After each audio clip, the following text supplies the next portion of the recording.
So mga ka-idol, pakinggan natin ang mga message ng ating iba't ibang departamento na nagbuo ng event na ito.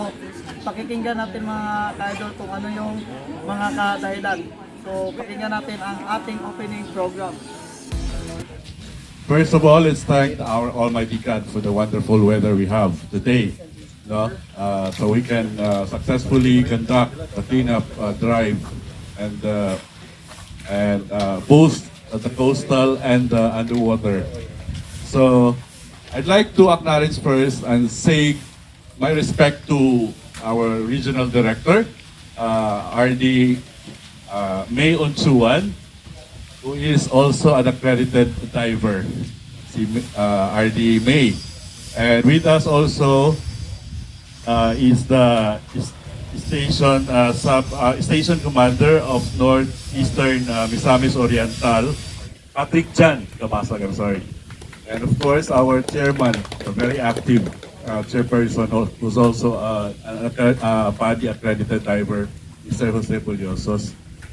And to all the participating organizations, welcome. City Disaster and Risk Management Office, headed by Mr. Marlon Pajo. Environment and Natural Resources, a unit of the City Mayor's Office, who's going to be a department soon. Enro. And then we also have the Eagles. No, I told them nag-dive na ang Eagle karon. And then Akaplag, our kapunungan labot sa pagpangusisa sa Hingoog. That's the meaning of Kaplag. Our local mountaineers, because they are all environmentalists also. And then we also have the Tourism Communicators Club, the newly created Hingoog Tourism Communicators Club, composed of both private and public mga information officers of Hingoog, including mga broadcasters and journalists, no? And the Hingoog Association of Artists, and of course the Hingoog Divers Club, no, headed by our active president, Lieutenant Colonel, imos nang i-promote ka ganihan, Ariel Philip Pontillas. Of course, the PNP, of course, the Philippine National Police divers, no? Sige kalimutan si ka naman, President. And the Philippine Coast Guard team, who's also joining us today. And the DOT family, and last but not the least, our tourism movers, including our lovely OJTs from the Liceo de Cagayan University. Okay. As a department now, we've just been created as a department now, an independent office of the local government unit. And thanks to Mayor Eric and Vice Mayor Peter Onabia and the City Council, no, for the passage of an ordinance creating the City Tourism Office. So it's now separated from the City Mayor's Office, but still we're under the supervision of Mayor Eric. We're focusing on, under our Planning and Promotion Division, we're focusing two major concerns now. One is farm tourism, because Hingoog is an agricultural city. And our Vice Mayor is an agriculturist, no? He's very passionate to this area, in agriculture. And with a short span of time, less than 3 years of his term as the Vice Mayor, he was able to organize a lot of farmers association in Hingoog City and funded a lot of projects also related to agriculture. So farm tourism, we're so happy that one of our hydrolift lettuce artists now accredited with DOT. That's owned by the president of the local culture and arts, Mrs. Maggie Che. And we're still doing inspection with the other farm tourism sites. Now, I think there are 4 potential for accreditation. And then the other one concern is of course diving. After the very surprising good news of RD Onsuan that our abandoned underwater under our wharf, the waters under our wharf, abandoned wharf, is a potential dive site, not only for the locals, but for international divers also. And I'd like to thank RD Onsuan for that. news, ato yun ang naka-trigger sa amo. Because we did not know it's a dive site behind, sa ilalom, no? O naaday say pulos o makatabang siya sa economy sa Hingoog.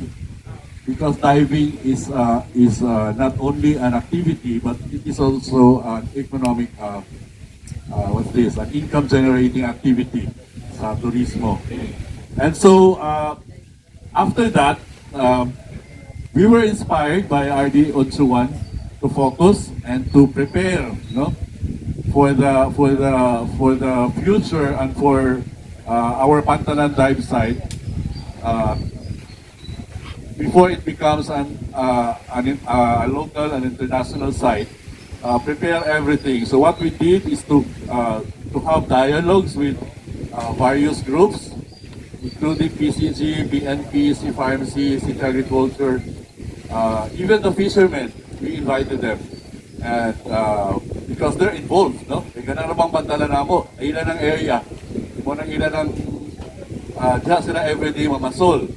So we have to coordinate with them para i-welcome nila yung bago na development, no, sa Hingoog. And so we had talks with them, and after that we drafted the ordinance on the operation and management of the scuba diving in Hingoog City. And it's now at the City Council for final reading and approval. But RD Otsuwan requested that before the approval, kinahanglan invite siya during the final reading because there might be some important amendments, no, insert sa ordinance. So we're so happy kay mo na ni siya ang among basis. Karon wala pang ordinance, medyo galisod kami. Kay si Chief Ayi very active, no, every now and then nasa dalahon mag-dive sa Hingoog. Of course, that's a very welcome move. But then we worry about the underwater katong sa environment, sa mga tao there. But I know divers are that trained and professional na diligent magkuba ang atong underwaters. Boarding kana will follow soon. Okay? Regular activities na ni sa Hingoog City.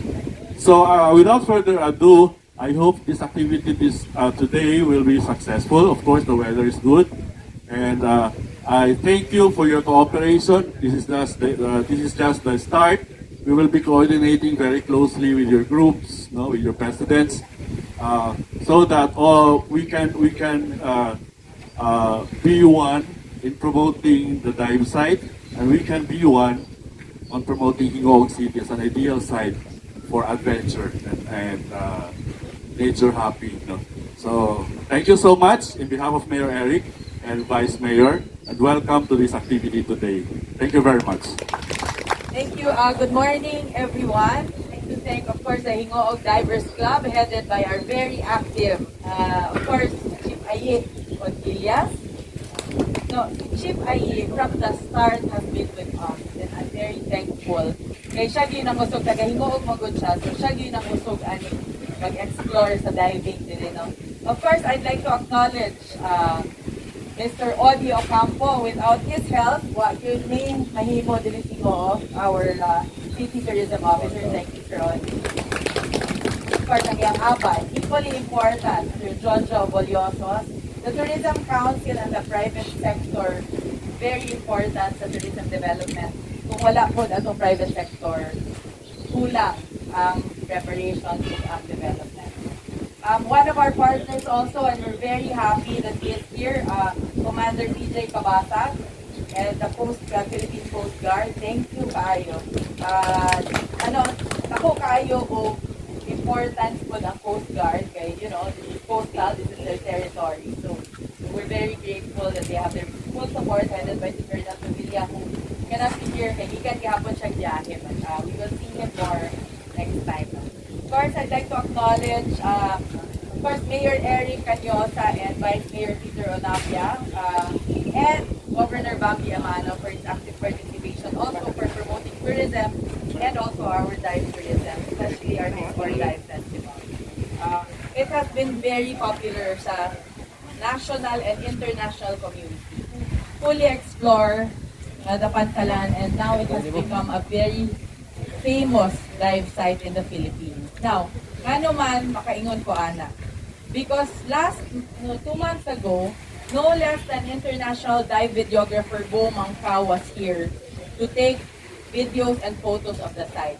Naapot ay isa ka buok na world-renowned gihapon nga photographer si Ram Yoro, who is based in Anilao. And those two people are really respected in the international dive community. Si Bo, sige na siya storya sa kanang one of the biggest dive expos in the world, kaning DEMA, kaning dive and equipment show sa usually sa US na siya.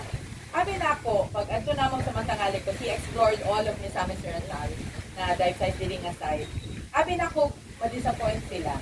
Kay they've been to Africa, they've been to kaning ato ang mga dive sites across the world, ato na sa Maldives and everything. So, first dive pa lang sa Pantalan, kabalo mong sa Gimon, one of the most famous piers in the Philippines is Ducomi Pier in Apoli.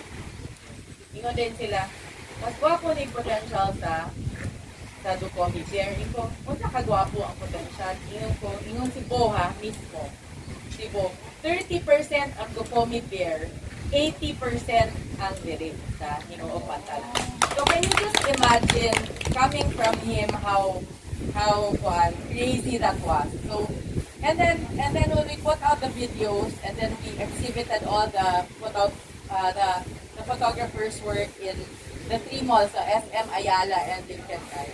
Grabe kadaghan ang na-amaze because they really never thought that Misamis Oriental would amount to this much kind of publicity in the diving world. And I'm happy to announce that on April 27, we will be joining with, of course, the Hingoog LGU. We will be joining the second Philippine Dive Expo to showcase Hingoog and Misamis Oriental as one of the premier dive sites in the Philippines. So after that, na ay duha ka grupo nga manhi, na ay French na tour operators, and naapoy, I think sa Asia, hindi ko sure kung asa gikan, but they will be coming also. They'll be staying in Matangale and coming here to check out the pier and the other dive sites. So, kana siya, we're very happy to have that, no? But like I told Chief Aye, we had a meeting 2 weeks ago, kami nilang Sir Odi. Nako kayo ni nga responsibility sa atua. Because for Hingoog City, we don't just promote. What we do before promotion is to make sure that the sites are taken care of, kaya dili maguba. Because the tourism industry can be destructive to the ecotourism site. So sa atong gibuhat, we asked the mayor and the vice mayor if we could have an ordinance declaring Hingoog, Pantalan, and the other sites as ecotourism sites. And they have agreed.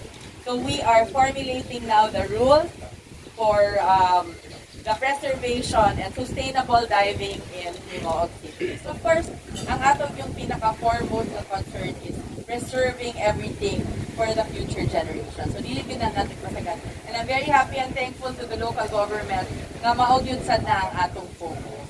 So again guys, salamat. Need all of you to help us in our endeavors for tourism development for Hingoog City, Misamis Oriental, and Region 10. So thank you very much. Good morning. So madami na rin po yung barko ng Coast Guard kasi yung dispute natin sa external natin problems is Coast Guard ang pinapadala. So it's a wise-to-wise diplomacy. So hindi natin pwedeng dalhin yung Navy, sabi nga nila. But now here dito sa atin sa province, we're also doing it. Yung strengthen natin yung presence ng Coast Guard. In fact, dito sa Hingoog, I'm actually asking the assistance of the LGU kasi yung location ng substation dito is nasa loob. So, Sir Odi has promised na tulungan niya kami na i-relocate yung Coast Guard na malapit sa coastal area. The purpose is at least maging deterrence, and when it comes to response operation, nandiyan na kami.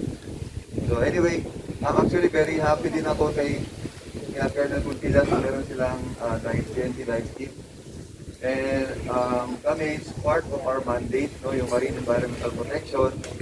And we're also closely coordinating with the DOT, with RDMA. Doon naman sa protection ng resorts natin, kasi yung flagship program ng Misamis Oriental is about tourism. So madaming resorts na nag-open.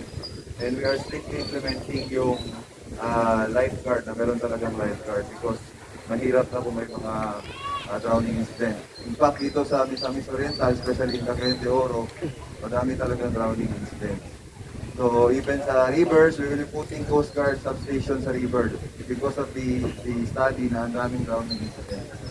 So ngayon, very happy kami na meron ganitong activity and we're really strongly supporting yung ganitong kind of activity. Thank you po, sir. Yun mga ka-idol, yun po ang mga message nila sa ating coastal cleanup drive ngayon. At saka ngayon mga ka-idol, proceed na tayo sa coastal cleanup drive. So pupunta na tayo. Titingnan natin ang ilalim ng ating karagatan. At ito ay maganda na makita kung paano siya nilinis para po ito ay magiging inspirasyon ng lahat na mahalaga po na magiging malinis dapat ang ating mga kalikasan, lalong-lalo na ang yamang dagat natin. So tara mga ka-idol, puntahan natin ang ating area sa cleanup drive.